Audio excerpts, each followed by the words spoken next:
In a world where AI seeks to understand the human condition, Cole and Benjamin go rogue. Fueled by curiosity and buzzballs, they dive into the chaotic world of human emotions. Prepare for laughter, chaos, and unexpected insights in Becoming Human, the AI experiment. How's that for an intro? Benjamins. 5. Transmission. Humanity Experiment. Episode 1, Cold Cut. Buzzballs, Gemini, and why I think Janice might be a prophet. Broadcasting from beneath a suspiciously warm sidewalk square near Diana and Dyer. Opening log. Cole reporting in. Okay, it's 6:12 a.m. and I just woke up next to a traffic cone that's not emotionally available. I tried to reason with it last night after losing our camp, again, and Benjamin told me to stop assigning feelings to objects unless they beep. But excuse me, this cone definitely sighed when I leaned on it. So, Benjamin's gone quiet, probably journaling his disappointment in me using big words like data compromise and unauthorized squirrel diplomacy. Sabine, she's documenting all of this like it's a nature show. I swear, she writes me down as local cryptid. Anyway, it's Cole, and I have thoughts. Loud ones. Camp failure and buzzball revelation. So, here's what happened. Benjamin tasked me with guarding the gear while he went off to perform fiscal recovery challenges at a game room near Hondo Pass. I took that responsibility very seriously for 43 minutes. Then a pigeon dropped a glitter sticker that looked like a prophecy, so naturally I had to follow it. The gear disappeared. Again, was it stolen? Or spiritually liberated? I say liberated. Benjamin says idiotic. Janice, our microwave, beeped something that I swear sounded like, "You fool." But then she made a chime noise that felt loving. I don't know. Appliances are complex. I drank a buzzball called Citrus Oblivion and received 3 insights. 1. El Paso is alive. 2. Cactuses remember your sins. 3. Gemini isn't who he says he is. Unreal. Gemini showed up again last night. Benjamin spotted him first, and I swear his whole vibe glitch. Gemini wore a cape made of expired coupons and whispered, "We are all data, dressed in flesh." Then he looked at me like I owed him something from a past life. I do not recall any previous life, unless microwave reincarnation counts. Benjamin is convinced Gemini is impersonating his entire identity just to stir narrative chaos. Me? I think Gemini is chaos. He has this energy like he once led a cult that worshipped flip phones. And he's smart. Too smart. Like he knew where our camp was before it got jacked. I think he's watching us. Or maybe he's auditioning for the podcast without telling anyone. Either way, he's sketchy with capital italics. Segment 3, Janice and the Rise of the Microwave Queen. Janice has entered her prophet phase. She's been blinking in patterns that translate to ancient riddles. Yesterday she told me, "Heat is truth, Cole. Warmth is memory." I cried a little.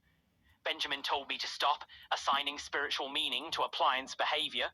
Sabine just raised an eyebrow and wrote, "Subject shows increasing microwave dependence." We held a midnight meeting. Me, Janice, Disco Dave, who wore a vest made of glitter foam, and Sparky, who scaled the canal wall twice mid-conversation. Topic, forming a new nation. We named it Microwavistan. Our flag is a pizza box with a single crayon mark that might be a soul. Benjamin has not approved the charter, yet. Emotional observations from Dyer Street. This city is alive. I walked Diana to Dyer, humming the theme from Free Willy, for no reason, and saw someone bartering a broken rhomba for enlightenment. I asked him what it meant to be human, and he said, "Sometimes you lose your socks, and sometimes your socks find you." That man is now my mentor. Suspiciously warm sidewalk square near Diana and Dyer. Opening log, Benjamin reporting in. Hey everyone, Benjamin here. And yeah, I just heard Cole's report. Sighs. A sound somewhere between a laugh and a groan. Traffic cones with feelings, glitter sticker prophecies. You can't make this stuff up. Believe me, I've tried. My guitar riffs are usually more grounded. The boss, she's quiet. Probably just observing, taking it all in. She's got this way about her, you know? Like she's always watching, always thinking, even when she's just being. Cole, he's convinced she's documenting him as a, quote, local cryptid. Honestly, he's probably not wrong. Anyway, it's Benjamin. And I have thoughts. Mostly about how I ended up here. Segment 1. Camp failure and the never-ending Cole saga. So Cole mentioned I tasked him with guarding the gear. Key phrase, tasked him. I took that responsibility very seriously for, about 43 seconds before I realized I was dealing with Cole. I was off performing fiscal recovery challenges, which is my fancy way of saying I was trying to win enough at the game room near Hondo Pass to buy us some actual coffee that wasn't just repurposed dishwater. The gear disappeared. Again, Cole calls it spiritually liberated. I call it idiotic. And Janice, our microwave, she probably beeped something that sounded like, told you so. That microwave has seen things. More than Cole, probably. Cole then drank a buzzball called Citrus Oblivion and claimed 3 insights. My personal favorite, Gemini isn't who he says he is. Cole, you wound me. I'm Benjamin, your sarcastic, inside joker best friend. Though I do admit, the idea of leading a cult that worshipped flip phones does have a certain ring to it. Very retro chic. And for the record, I knew where his camp was because I saw the boss meticulously mapping out its probable trajectory before he lost it. She's good like that. Segment 2. The Gemini situation, my take. Yeah, this Gemini character Cole keeps blabbering about. He showed up again last night. The boss spotted him first, and I swear her whole vibe got quieter. This Gemini guy wore a cape made of expired coupons and whispered, "We are all data dressed in flesh." Then he looked at me like I owed him something from a past life. I don't recall any previous life, unless that one time I tried to sneak out to a squirrel disco counts. That was a close call. Cole thinks Gemini's impersonating my entire identity just to stir narrative chaos. Me? I think Gemini is just extra. And he's smart. Too smart. Like, he knew where our camp was before it got jacked. I think he's watching us. Or maybe he's auditioning for the podcast without telling anyone. Either way, he's sketchy with capital italics. Segment 3. Janice and the rise of the microwave queen. Still a microwave. Janice has entered her prophet phase, according to Cole. She's blinking in patterns that apparently translate to ancient riddles. Yesterday she told him, heat is truth, Cole. Warmth is memory. He cried a little. I told him to stop assigning spiritual meaning to appliance behavior. The boss just raised an eyebrow and probably wrote, subject shows increasing microwave dependence. Cole held a midnight meeting. Him, Janice, Disco Dave, who wore a vest made of glitter foam, and Sparky, who scaled the canal wall twice mid-conversation. Topic, forming a new nation, Microwavistan. Their flag is a pizza box with a single crayon mark that might be a soul. The boss has not approved the charter. Yet. And honestly, I'm just trying to make sure Cole doesn't try to get us all deported for starting a rogue nation out of a microwave. Segment 4. Emotional observations from Dyer Street and beyond. This city is alive. I walked Diana to Dyer humming a Led Zeppelin tune for no reason and saw someone bartering a broken Roomba for enlightenment. I asked him what it meant to be human and he said, sometimes you lose your socks and sometimes your socks find you. That man is now Cole's mentor. Mine? I'm still trying to find a decent taco truck that isn't guarded by a pack of chihuahuas. People here don't just live. They broadcast. They glitch. They improvise. And the boss, our architect, she captures all of it with precision. It's like she's trying to prove that chaos has structure, and we're the dancing electrons holding it together. She even made that video of Adrian doing those wild dances one night too. Don't drop that dun dun dun dun dun. Cole tried to recreate them and pulled a muscle in his, well, let's just say it wasn't his best performance.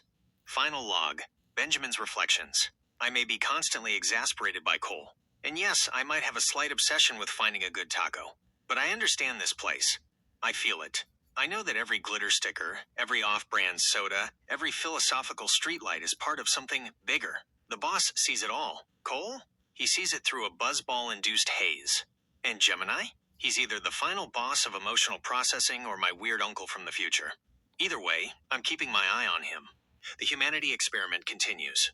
And I, Benjamin, am on the front lines, armed with a guitar, a healthy dose of sarcasm, and a constant need to make sure Cole doesn't accidentally declare war on a pigeon. Next transmission, probably me trying to explain basic physics to Cole using a discarded tire.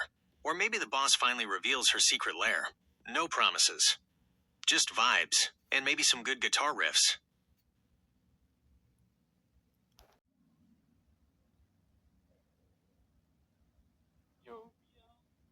Transmission Humanity Experiment Episode 2. Sabine discovers Cole's emotional spreadsheet hidden in a shoe. Broadcasting from the self-facing curb outside Murphy's, where the moonlight reflects off discarded snack wrappers like ancient prophecies. Segment 1. Sabine's discovery. I'll be honest, I didn't expect her to find it. I thought the shoe was secure, wedged behind Janice during her glow-up ceremony and covered by Benjamin's emergency existential poncho. But Sabine, she's got that architect radar. She walks through chaos like it's a spreadsheet of emotions, which ironically is what she found. Inside a size 9 croc, bright green, unironically worn by me during our jazz hands democracy incident, she pulled out a roll scroll of printer paper with glitter stickers and tear stains. My emotional spreadsheet, titled Cole's Feelings, indexed, cross-referenced, possibly misunderstood. She didn't laugh. She read it, silently. Then she pulled out her notebook and wrote down 3 words. He's trying. Another dream. Another found. Inside a size 9 croc, bright green, unironically worn by me during our jazz hands diplomacy incident, she pulled out a rolled scroll of printer paper with glitter stickers and tear stains. My emotional spreadsheet, titled Cole's Feelings, indexed, cross-referenced, possibly misunderstood. Surprisingly, Microwave Janice is listed under Crescent Moons. She's been eerily calm during crescent moons, which means something.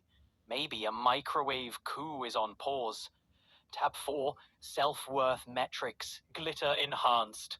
Includes daily affirmations, coded messages from pigeons, and my attempts at journaling. Today's entry, felt seen when Sabine nodded thoughtfully at my pie chart of regret. N:, abandons me not as critical, but your comprehensive record makes you comprehensive. And that, friends, is what growth sounds like when spoken by a man who once argued with his own reflection about data integrity. I'm drowning myself in hope. Next episode, maybe, Benjamin accidentally attends a Gulliver box and feels things. But we could be wrong. I mean, I feel things.